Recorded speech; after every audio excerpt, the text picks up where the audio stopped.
Olá, eu sou o professor Eduardo Navarro, da área de Línguas Indígenas da USP, São Paulo, e o assunto do nosso vídeo de hoje é Tupã-Nhe-Enga.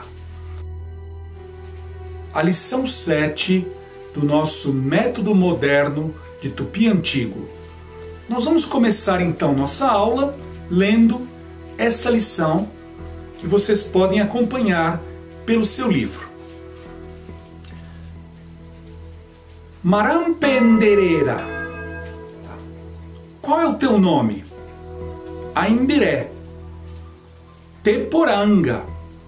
Nome bonito. Vejo então que a palavra nome está escrita de duas maneiras diferentes. Vejam lá. Na primeira frase está rera, indereira. E na terceira frase, tera, teporanga.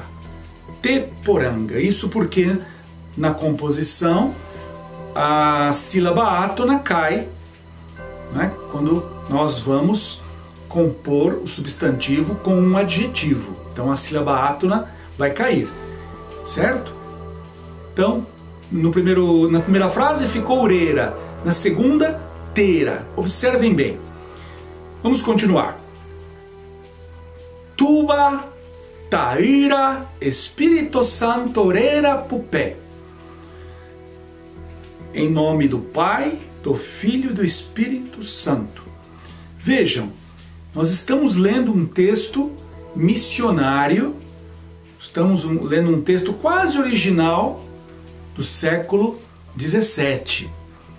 E esses textos são todos, quase todos eles, com um objetivo catequético, certo? Então, nós temos aqui um texto que era destinado aos índios para sua conversão. Vejam então aqui, a palavra Espírito Santo não foi traduzida, certo? Porque os missionários consideravam que algumas palavras não deveriam ser traduzidas porque isso implicaria um verdadeiro sacrilégio. Traduzir alguma coisa que é tão sagrada para uma língua indígena. Essa é a razão. Então, em nome do Pai, do Filho e do Espírito Santo. Vejam que a palavra Pai, então, aí é Tuba. A palavra filho é Taira. Certo? Vamos lá. Ereikuabipe opacatu tupã assé recomunhangaba. Sabes todos os mandamentos de Deus para a gente? Para nós? Aikuabe moçapir tecomunhangaba. Vejam que na primeira frase, no primeiro caso, está escrito então recomunhangaba. E na segunda, aí embaixo, está escrito tecomunhangaba. Tecomunhangaba. Por quê? Nós vamos ver daqui a pouquinho. Tecomunhangabipi. Mandamento primeiro. Eimoeté oiepé tupã. Honra um só Deus. Tecomunhangaba moconha. Eimoeté domingo. Segundo mandamento. Honra o domingo. Tecomunhangaba moçapira. Terceiro mandamento. Eimoeté nderuba indeci abé. Honra teu pai e tua mãe. Honra teu pai, tua mãe também. Então vejam a diferença. Recomunhangaba, tecomunhangaba. Imbovipe a etupã. Quantos são aquele Deus? A palavra tupã originalmente significava trovão. Trovão, barulho do raio, expressando então algo grandioso, não é? Tupã. E aí esse nome passou a ser usado com o sentido de Deus, certo? Nós falaremos isso numa outra oportunidade, num vídeo complementar. Aí então, quantos são aquele Tupã, aquele Deus? Oyepe Nyon, um somente. Um somente. Awape Tupã. Quem é Tupã? Quem é Deus?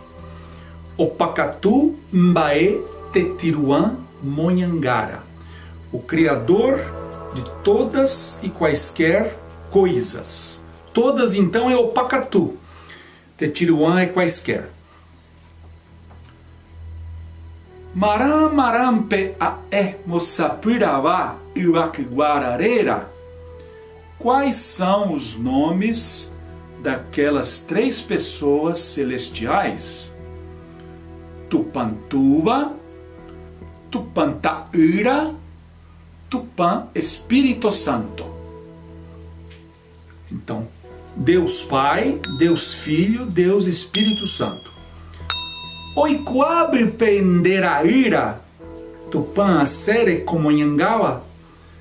Conhece o teu filho os mandamentos de Deus a gente? Pá, oikuabe. Agora vejam aí, taira, a palavra que apareceu em cima, e embaixo, inderaira. Por que isso acontece? Por que a palavra tem então 2 formas? Por que tem formas diferentes? Nós já vamos ver. Vejam lá agora. Shera ukatugué, ó meu bom filho. Então a palavra raira perdeu a sílaba átona ra, né? Porque nós a compusemos essa palavra com o adjetivo katu. Ó meu bom filho. Eimonhang yandeyara remimotara. Faça a vontade de nosso Senhor. Yandeyara. Tandema enduar tupan asere comonhangabarese, que tu te lembres dos mandamentos de Deus a gente. Ase rembiu ete tupanhenga. A nossa comida verdadeira, ou a comida verdadeira da gente, é a palavra de Deus. Finalmente o padre diz rezando: Tour in the reino. Isso aí está no Pai Nosso. Que venha o teu reino. Toroimonhang nderemimotara yepi. Que façamos tua vontade sempre. Toroiquabe tekokatu tupantoiko peirunam. Que conheçamos a bondade, a virtude. Tupantoiko peirunam. Que Deus esteja com vocês. Vejam então que é um texto destinado a índios para a sua catequese, para a missionação desses índios, não é? Infelizmente, nós não temos textos que vieram dos próprios índios, a não ser coisas muito poucas coisas vieram dos próprios índios. Foram os missionários, os cronistas que nos deixaram textos, não é? Para que hoje nós possamos estudar essa língua. Muito bem. Nós vamos ver então nesta lição 7 os substantivos com os prefixos de relação, ou também são chamados eles de pluriformes. Vejam aí um substantivo que tem uma forma só. Pindá, anzol. Meu anzol, xepindá. Abá pindá, o anzol do índio. E pindá, o anzol dele. Essa palavra não se alterou, como vocês viram. Agora vejam a palavra taba, aldeia. Xetaba, minha aldeia. Cunhã taba, aldeia da mulher. Itaba, aldeia dela, sua aldeia, ou então aldeia dele, a aldeia deles, né? Várias possibilidades de tradução. Agora vejam algumas palavras que apareceram na lição e para as quais eu chamei a atenção. A palavra tera, o substantivo tera, nome. Vejam que quando ele estiver numa relação com uma outra palavra, um possessivo, não é? Um substantivo, ele vai mudar de forma, ele vai ter um prefixo de relação. Xerera, meu nome. Nós vamos trocar então o T pelo R.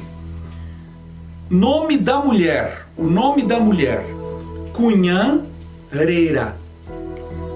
Cera, o nome dela, seu nome. O S então equivale, com esse tipo de substantivo, ao ele, né? O nome dele, o nome dela. Tera. E a forma tera é a forma absoluta, aquela que não está em relação com nada. O nome. Não quer dizer de quem seja. O nome. Tera, xereira, cunhanreira, cera. Como é que eu vou saber que um substantivo é assim? Taba é assim? Taba não é assim. Começa com T, mas taba não é um substantivo que tenha prefixos de relação, não é? Tapira. Tapira é anta. É assim? Não é. Nunca vai perder esse T. Agora, tera perde o T. Como é que eu vou saber? É aí o conhecimento da língua. À medida que vocês forem aprendendo a língua, vocês vão vendo quais palavras fazem isso. E não são muitas. Não são muitas, né? No dicionário, elas vão aparecer com um T entre parênteses, como vocês estão vendo aí, ó. Era, entre parênteses, T. Nome. Parece uma coisa muito distante, mas não é. Está muito próxima de nós essa palavra. Vejam lá, ó. De xereira veio para o português xará. Xará quer dizer aquele que tem o meu nome. Xereira, o meu nome, o xará. Vejam agora um outro exemplo. Outra palavra que é assim. Tassi. É a mesma coisa. O T aí é um prefixo. Tassi quer dizer dor. Minha dor. Xeraci. Periraci. A dor de peri. Quando eu tiver um substantivo antes, eu uso R também. Periraci. A dor de peri. Ou piri. O nome de uma planta, né? Saci. A dor dele. Aí, na terceira pessoa pronominal, é S. S, então, equivale a ele, né? Com essas palavras aí. O que veio daí para a nossa literatura? No romance de José de Alencar, O Guarani, nós vamos ver ali uma criação muito engenhosa dele. Ele criou a palavra ceci a partir do substantivo saci, a dor dele. A dor de quem? A dor de peri.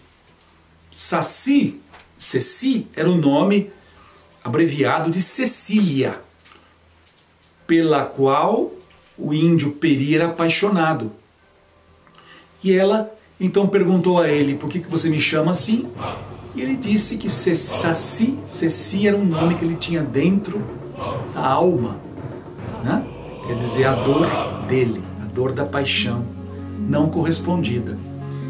Pois bem, outro exemplo disso é um substantivo tessá.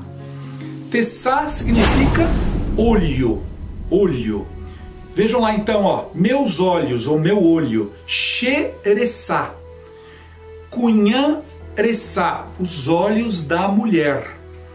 Cessá, os olhos dela, seus olhos, os olhos dele, não é?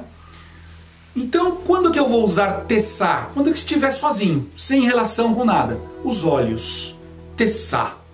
Agora, quando a palavra estiver em relação com um substantivo ou com um pronome, aí então vai ganhar R em vez de T. Xeressá, cunhanressá. E quando for o pronome de terceira pessoa, então é S. Olhos dele, olhos dela. Vejam o que veio daí. O nome de um famoso cacique, o cacique Tibiriçá. Tebiressá. É o nome de um famoso cacique que ajudou os portugueses que colonizaram o sul do Brasil, que colonizaram então São Paulo, né? Tebira quer dizer nádegas, e sá, olho. Olho das nádegas, olho de nádegas. É um nome uma coisa muito feia, né, que ele quer dizer aí, mas os índios eram muito sarcásticos, eram muito brincalhões, gostavam muito de fazer isso, de colocar apelidos nas pessoas, de colocar alcunhas assim, não é? Muito bem, onde aparece a palavra Essá? Nome de um peixe, jaguareçá. Jaguareçá, olho de onça. É o nome de um peixe do Brasil. Outra palavra que leva esses prefixos de relação é esta aqui, ó, tanha ou tanha, dente. Então vejam, xeranha, meu dente, meus dentes. Piraranha, os dentes do peixe. Sanha, os dentes dele, seus dentes. Vejam então, vai aparecer no dicionário essa palavra na forma anha e T entre parênteses, certo? É daí então que veio a palavra piranha, como vocês estão vendo aí embaixo. Peixe dentado, ou então também pode ser dentes de peixe. Mas no caso aí o significado mais correto seria, mais adequado, né? Seria peixe dentado. Aí no caso nós estamos usando a palavra anha como um adjetivo, certo? Outro exemplo de palavra que leva esses prefixos de relação. Tici. No dicionário vai aparecer ici, com T entre parênteses. Vejam então, orerici, nossa fila, nossa fileira. Kunumim-rici, a fila dos meninos. E Sissi, a fila deles. E daí vem o nome de uma cidade do estado de São Paulo, Itaici, fileira de pedras. Outra localidade brasileira que leva esse si é a localidade de Urubici, que é o município de Santa Catarina. De Urubu e Si, fila de urubus. Muito bem. Mais uma palavra que leva esses prefixos de relação. Tugui quer dizer então sangue. Xerugui, meu sangue. No dicionário vai aparecer sempre a forma com o T entre parênteses, para mostrar que isso aí então recebe prefixos de relação. Tá bem? Tugui, xerugui, meu sangue. Como é que seria então o sangue dele? Só pode ser então sugui, o sangue dele. Daí que veio o nome de um inseto, uma mosca chamada birigui. É também o nome de um município do estado de São Paulo, município de Birigui. Biru-ugui, que é o biru de sangue. É um mosquito hematófago, ele se alimenta de sangue. Muito bem, gente, vejam então uma coisa. A relação genitiva pode ser genérica ou específica. Vejam, Tupã-Roca, a casa de Deus.